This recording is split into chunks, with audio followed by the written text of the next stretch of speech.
Hello friends, cook with Rupali में एक बार फिर से आप सभी का स्वागत है। दोस्तों, आज की वीडियो में मैं आप लोगों के लिए लेकर आई हूँ काजू कतली की रेसिपी। और इस काजू कतली की एक खास बात यह है कि इसे मैंने बिना काजू के बनाकर तैयार किया है। अब आप सोच रहे होंगे कि क्या बिना काजू के काजू कतली बन सकती है? बिल्कुल बन सकती है। इस काजू कतली को मैंने बिना काजू के मूंगफली के दानों से बनाकर तैयार किया है और ये खाने में इतनी टेस्टी लगती है ना कि आप इसे बार बार बनाना चाहेंगे। तो चलिए आज की रेसिपी हम शुरू करते हैं। आज की ये काजू कतली बनाने के लिए मैंने 2 कटोरी मूंगफली के दाने और 1 कटोरी शक्कर ली है। हम जितने मूंगफली के दाने लें उससे हमें आधी क्वांटिटी में शक्कर लेनी है। अब सबसे पहले हम मूंगफली के दानों को थोड़ा सा रोस्ट कर लेंगे। तो किसी भी पैन में हम इन मूंगफली के दानों को डालेंगे और लो टू मीडियम फ्लेम पर इन्हें अच्छी तरह से रोस्ट कर लेंगे। हमें इन दानों को अच्छी तरह से रोस्ट करना है, जिससे ना तो ये कच्चे रहे और ना ही जलने पाए। तो मूंगफली के दानों को अच्छे से रोस्ट करने के बाद हम इन्हें एक प्लेट में निकाल कर ठंडा कर लेंगे और फिर इस तरीके से इनके छिलके को निकाल कर अलग कर देंगे। तो मैंने मूंगफली के दानों के छिलकों को निकाल कर अलग कर दिया है और अब हम इन्हें ग्राइंड कर लेंगे। तो हम एक मिक्सर जार लेंगे और इसमें इन मूंगफली के दानों को डालकर इन्हें पल्स मोड पर चलाते हुए ग्राइंड कर लेंगे। हमें मिक्सर को कंटिन्यू नहीं चलाना है, रुक रुक कर चलाना है। तो ये लीजिए, हमारे मूंगफली के दानों का पाउडर बनकर तैयार है। अब इसे हम साइड में रख देंगे और इसके लिए चाशनी बना लेंगे। तो हम एक पैन लेंगे और उसमें हमने जो शक्कर ली थी उसे डाल देंगे और इसमें पौन कटोरी पानी ऐड कर देंगे। अब हमें गैस की फ्लेम हाई कर देना है और हाई फ्लेम पर ही इसकी एक तार की चाशनी बना लेना है। तो आप देख सकते हैं कि हमारी चाशनी में उबाल आ गया है। अब हम गैस की फ्लेम को लो कर देंगे और इसमें थोड़ा सा इलायची पाउडर ऐड कर लेंगे। इससे हमारी कतली में बहुत ही बढ़िया फ्लेवर आएगा। अब हमें इस चाशनी को तब तक पकाना है जब तक कि इसमें एक तार न आने लग जाए। तो हम इसे बीच बीच में चेक करते रहेंगे और जब इसमें इस तरीके से तार बनने लग जाए, मतलब हमारी चाशनी बनकर रेडी है। अब हमने जो मूंगफली का पाउडर बनाकर रेडी किया था उसे इसमें ऐड कर देंगे और अच्छी तरह से मिला लेंगे। अब यहाँ पर हमें गैस की फ्लेम को लो कर देना है और लो फ्लेम पर ही हमें इसे चलाते हुए अच्छी तरह से मिला लेना है। मूंगफली के पाउडर को चाशनी में अच्छी तरह से मिक्स करने के बाद हम इसमें एक चीज़ और ऐड करेंगे। तो यहाँ पर मैं इसमें आधी कटोरी मिल्क पाउडर ऐड कर रही हूँ। इससे हमारी कतली में बहुत ही बढ़िया टेस्ट आता है, लेकिन ये बिल्कुल ऑप्शनल है। अगर आप मिल्क पाउडर ऐड करना चाहें तो करें, वरना आप इसे स्किप भी कर सकते हैं। तो मिल्क पाउडर को भी हम इसमें अच्छी तरह से मिक्स करेंगे और हम इसे तब तक पकाएंगे जब तक कि ये कढ़ाई को अच्छी तरह से छोड़ने न लगे। दोस्तों, अब यहाँ पर मैं इसमें 1 चम्मच देसी घी ऐड कर रही हूँ। इससे हमारी काजू कतली में बहुत ही बढ़िया शाइन आती है। तो घी को भी हम काजू कतली में अच्छी तरह से मिला लेंगे। अब दोस्तों, यहाँ पर आप देखेंगे कि हमारा जो मिक्सचर है वो पैन को अच्छी तरह से छोड़ने लग गया है। तो अब इस स्टेज पर हम इस मिक्सचर को चेक कर लेते हैं। तो इसके लिए हम थोड़ा सा मिक्सचर हाथ में लेंगे और इसे इस तरीके से गोल करेंगे।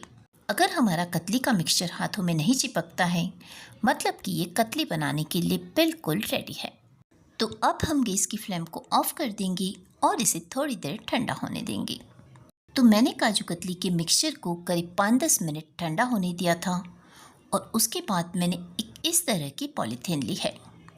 ये मैंने साड़ी पैकिंग वाली पॉलीथीन ली है। आप कोई भी पॉलीथीन ले सकते हैं या फिर आप बटर पेपर का भी यूज़ कर सकते हैं। हम इसके ऊपर थोड़ा सा घी डालकर इसे ग्रीस कर लेंगे और फिर हमने जो बैटर रेडी किया है उसे इसके ऊपर डाल देंगे। मैंने काजू कतली के मिक्सचर को पूरी तरह से ठंडा नहीं किया है, बस थोड़ा सा ठंडा किया है और अभी भी ये गर्म है। तो मैंने कतली के सारे मिक्सचर को इस पॉलीथीन पर डाल लिया है और अब हमें इसे स्मूथ करना है। तो क्योंकि ये अभी भी गर्म है, इसलिए हम इस तरीके से पॉलीथीन की सहायता से इसे दबाते हुए स्मूथ करेंगे। दोस्तों, ये काजू कतली बनाने के लिए एक बहुत ही ज़रूरी स्टेप है। क्योंकि जब हम इस तरीके से काजू कतली के डो को स्मूथ करते हैं तो इससे हमारी काजू कतली बहुत ही बढ़िया बनती है। तो आप इसे बिल्कुल भी स्किप नहीं करें। तो हमें इस डो को अच्छी तरह से स्मूथ कर लेना है और जब ये अच्छे से स्मूथ हो जाए तो हमें इसे गोल करते हुए इस तरीके से फैला देना है और फिर इसे एक बेलन की सहायता से बेल लेना है। तो हम बेलन को घी लगाकर अच्छे से ग्रीस कर लेंगे और फिर इसे बेल लेंगे। हम पन्नी को इस तरीके से घुमाते जाएंगे और इसे चारों तरफ से अच्छे से बेल लेंगे। आपको इसे जितना बेलना है उतना आप बेल सकते हैं। अगर आप काजू कतली मोटी पसंद करते हैं तो इसे मोटा रहने दें और अगर आपको पतली पतली काजू कतली पसंद है तो इसे बिल्कुल पतला बेल लें। ये बड़े ही आसानी से बेल जाएगा। तो आप देख सकते हैं कि मैंने काजू कतली को बेल लिया है और अब हम इसके ऊपर चांदी का वर्क लगाकर इसे डेकोरेट कर देंगे।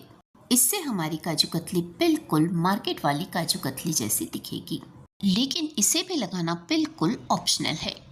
अगर आप चाहें तो इसे स्किप भी कर सकते हैं। तो अब हमारी काजू कतली बहुत ही अच्छे से सेट हो गई है और हमें इसे छोड़ने की कोई ज़रूरत नहीं है। हम हाथों हाथ ही इसमें एक चाकू की सहायता से कट लगा लेंगे और काजू कतली को कट कर लेंगे। तो फ्रेंड्स, ये मूंगफली की कतली बनाना बहुत ही आसान है और ये खाने में बहुत ही टेस्टी लगती है। अगर आपने एक बार इस मूंगफली की कतली को बना लिया तो आप काजू कतली खाना भूल जाएंगे और बार बार इसे बनाना चाहेंगे, क्योंकि एक तो यह बहुत ही सस्ते में बन जाती है और खाने में बहुत ही टेस्टी भी लगती है। तो आप इस मूंगफली की कतली को ज़रूर ट्राई कीजिएगा। तो मैंने सारी काजू कतली में कट लगा लिए हैं और अब हम इसे निकाल कर अलग कर लेंगे।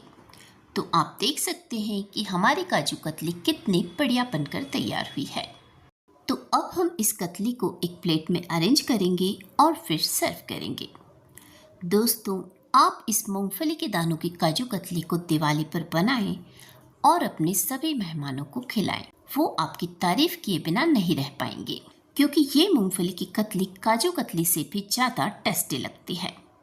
तो जब इतनी टेस्टी मिठाई इतने सस्ते में बनकर तैयार हो जाएगी तो आप इसे ज़रूर बनाना चाहेंगे। मैं तो इसे बार बार बनाती हूँ, तो आप भी एक बार इस रेसिपी को ज़रूर ट्राई कीजिए। ये आपको भी बहुत ही पसंद आएगी। तो ये लीजिए फ्रेंड्स, आप देख सकते हैं कि हमारी काजू कतली कितनी बढ़िया लग रही है। लग रही है ना बिल्कुल मार्केट जैसी। मैं आपको इसे तोड़कर बताती हूँ। ये देखिए, हमारी काजू कतली बहुत ही सॉफ्ट बनकर तैयार हुई है, एकदम मार्केट वाली कतली जैसी। तो फ्रेंड्स, आपको मेरी आज की मूंगफली के दानों की काजू कतली की रेसिपी कैसी लगी? अगर रेसिपी पसंद आई हो तो मेरी वीडियो को ज़्यादा से ज़्यादा लाइक और शेयर कीजिएगा। तो मिलते हैं मेरे नेक्स्ट वीडियो में। तब तक के लिए बाय एंड थैंक यू।